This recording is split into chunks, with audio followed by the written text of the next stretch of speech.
madaabaasuu seeni wareegama baastee awwaaluu seeni qawwee namarraa hiikkadhuu hidhachuuf seeni hannaaf hin seeniin ibboo Oromoo ammanuma geessuu sin koshoroo kaampii keessaa hatuu fi Oromoo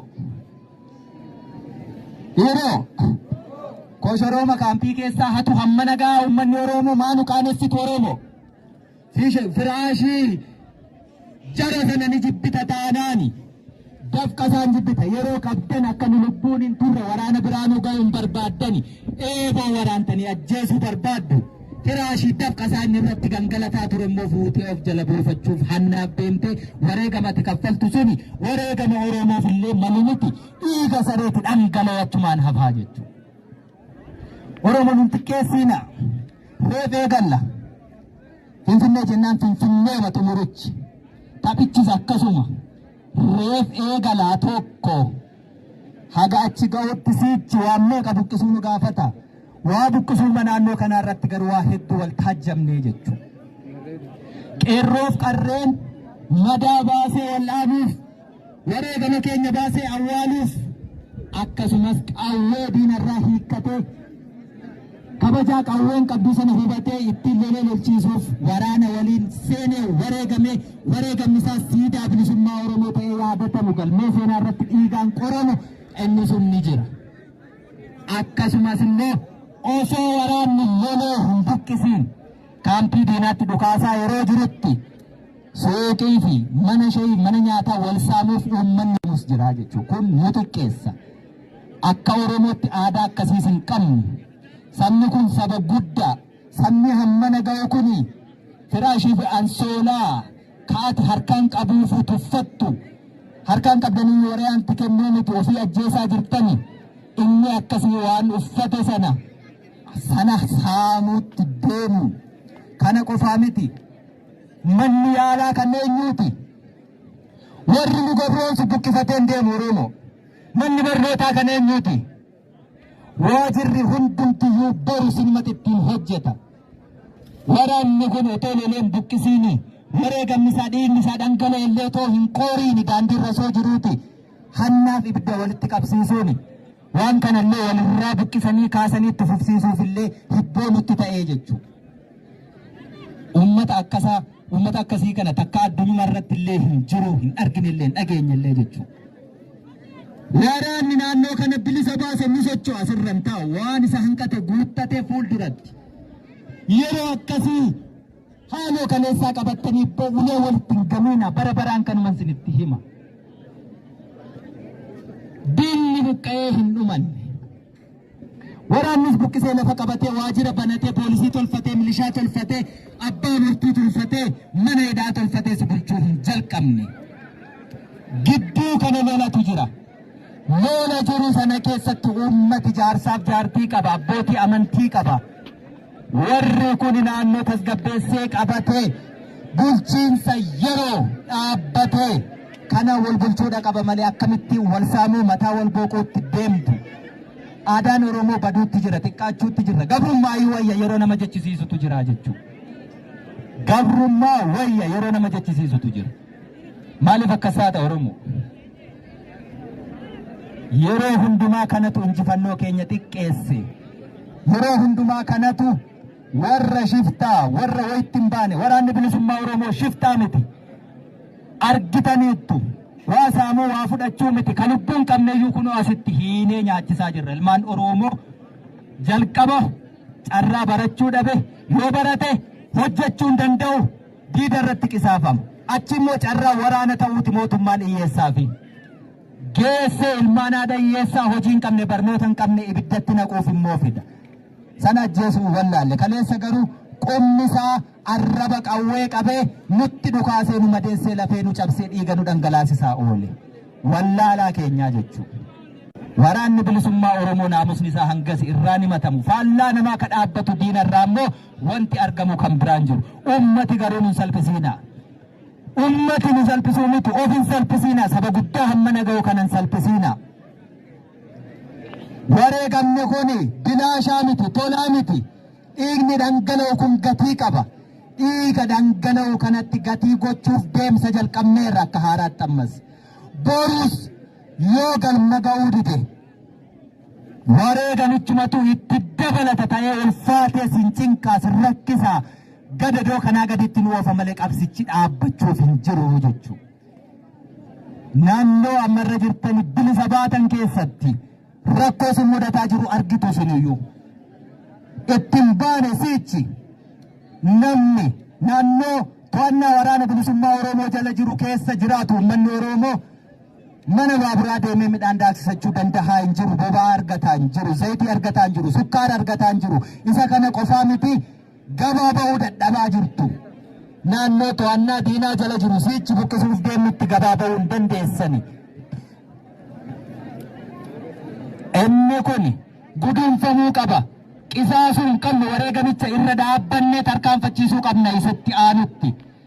Isa kanatti tarkaanfachiisuun dandeessanii waraana bilisummaa Oromootas jira mootummaan rukutee asii kaase kanaan mootummaan zayita sukkaara narraa kutee ani waraana bilisummaa Oromoo yoon ittiin oode wanni kun nafa yottani sinitti jabaata malee nafu jechuu ana asii deemuuf hin jiru jechuu waraanni bilisummaa Oromoos asii deemuuf hin jiru jechuu gidduu kanatti ofitti jabeessuuf ofitti laaffisuun kan keessanii malee hafuuf hin jiru bilisummaa barbaadde jettanii hanga suni galma ga'utti hin dhaabbatu.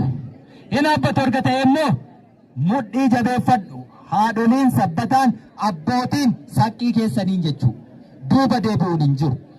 Nagaa jechuun maal akka ta'an immoo argitaniittu namni asitti humnaan walitti sin qabu hin jiru fedhii keessan dhuftan keessa keessaniiti wantichatu jira hin danfa waan ta'eef amma namni namarraayyuu hin goru walirraayyuu goraa hin jiru daandii irratti akka barbaaddan ta'aa jirtu.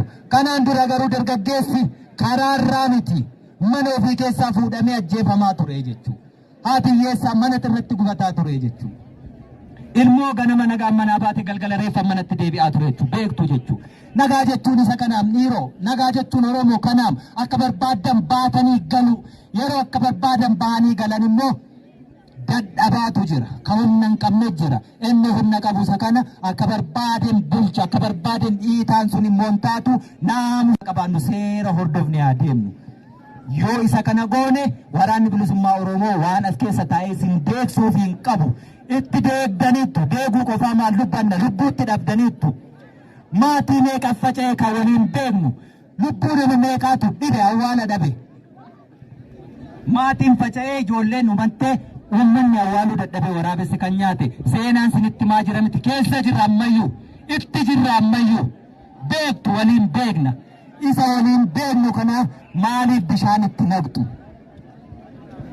Yoo itti qeensaa jirra dhiiga keenya kana xoofoo yookaan waancaa yoo guute malee hin dhaabbanne bilisummaan keenya sin mirkaneeffamne isa sanatti guutaa jirra.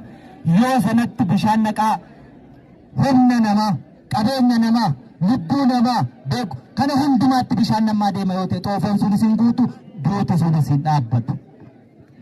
Kanaaf naannoo waraanni bilisummaa Oromoo dhiigatti cabee lafeetti dhangala'e lafeetti cabsee dhiigatti dhangalaasee lubbuutti baasee bilisa baase keessatti uummanni Oromoo jirtan dadhabbii hedduu qaba wal'aansoo waan ta'eef xiiqii namaan qabattan zayitiin dhibuun sukkaarri dhibuun Oromoo maal dhabe dimicha lafaa yaasa akkasumatti Oromoo kana qabna yoo ta'e ashabooyyuu yerootti akkaataatti tolfatan beeka jechuudha abbootiin keenya daaraa bareedduu ishee ibidda jalaa fuudhee bullooftuu isheetiin nyaatee bara ba'a Oromoon kaana keessaa haa baanure xiiqii sana qabattanii gad hin dhiisinaa hin gumgumiinaa waraanni bilisummaa Oromoo bakka hundaatti daandii cufee mootummaan zayitii fiduu dide ka zayitii fidatu sii boru zayitii shukkaara safaraan osoo hin taane hanga oomishdeef hanga bitachuu dandeessu. Isa kanaaf qabsaa'utti jirraa jechuudha. Waan fal'aanaan safaramuuf jettee jechichi hin darbu barichi garuu ni darba jecha hin dabarre akka ulfa lafee namatti fannifame hafu hinaasa hiina. Ilmaan keessani kun yoo as jiraachuu baate iddoo biraa jira. Ijoollee keessantu keessa jira jechuudha. Kan kana godhe ka danda'e qawwee kana ku fudhate Oromoo. Yoo du'uu ta'e nama hedduuf biyya hedduuf gartuu hedduuf du'eera Oromoon. Eertiraafuu du'eeraa jechuudha. Gaafa Tigraay biyyi nurraa fudhatamte Itoophiyaan jedhe. Har'a biyyichi Oromoon irratti wareegama kumaatamaa kaffaleen jiru Eertiraaf laatame. As deebi'ee dhaloota ofitti deebi'etu jiraarra ofiif wareegamuu ka barbaadu. Dhaloota akkasiitti dhaltaniittu hankeessani. Kun immoo dogoggora hedduu qabaachuu danda'a. Maal jennaan asumaa ka'ee kaleessuma fagoorraan dhufne barnoota addaa leenjii addaa hin qabu. Lolachuutti jira gaafa lolateetu murate immoo inni beeku dhufee iddoo barbaaderraa bulchuu danda'a. Ammaaf garuu dogoggora uumamu hunduma ciniinnadhaa obsaa. Waraanni bilisummaa Oromoo akka inni waa tokko hin qabne uummata Oromootu beeka. Maal jennaan harka keessan laalleetu qabsoo ofitti hirkannoo isin safartani gumbii keessan keessaa kiisii keessan keessaa daa'ima keessan hagabsitanii kan nuu laattanii qabsoo gaggeessuutti jirra. Kanaaf waraanni bilisummaa Oromoo hankeessan ta'uu abbummaa sintu irraa qabaa jechuudha. Abbummaa irraa qabdan kana itti deebiftan itti dheebottani yeroo inni baay'atee kumaatamaan lafarra socho'uu jalqabu sinii yaaddessiini. Maali gatiitti moo walitti rigachaa darbaan jirru obboo karaarraa nuu gadi jennee beennaa oboo. Akkas jennee beennaa oboo jettanii beektu uummata Oromootiin. Oromoo oboon akkas siniin jedhee yoo balleessitaniitu ta'e immoo sin gaafata. Ankanaachi akka barbaaddanitti hafuura baafachuun sun jaarsi jaartii yaaddoo malee rafee buluun sun dhiigaaf lafee sanaan nufe lubbuu sanaan nufe kanatti iggiti yaa goonu hangasitti waliin nuffinu jalqabneerra. Duuba deebiin hin jiru ni buqqisnaa hin buqqa. Gabrummaa hundee hin buqqisnaa. Dadhabni ilmaanitti guddisnaan kaleessa suni seenaa warra kana godhe abbootii keenya kaleessa Oromoon hanganni ga'u ilaalee har'a hin dandeenyu ilmaan boruu goruu ni goote. Ilmaan sun nuyi jechuu har'a. Ilmaan gabrummaa hundee hin buqqistu nuyi malee ilmaan ittiin guddisnu ni buqqa. Lubbuun jiraachuun hin danda'a lubbuun jiraachuu dhiisuu ni danda'a.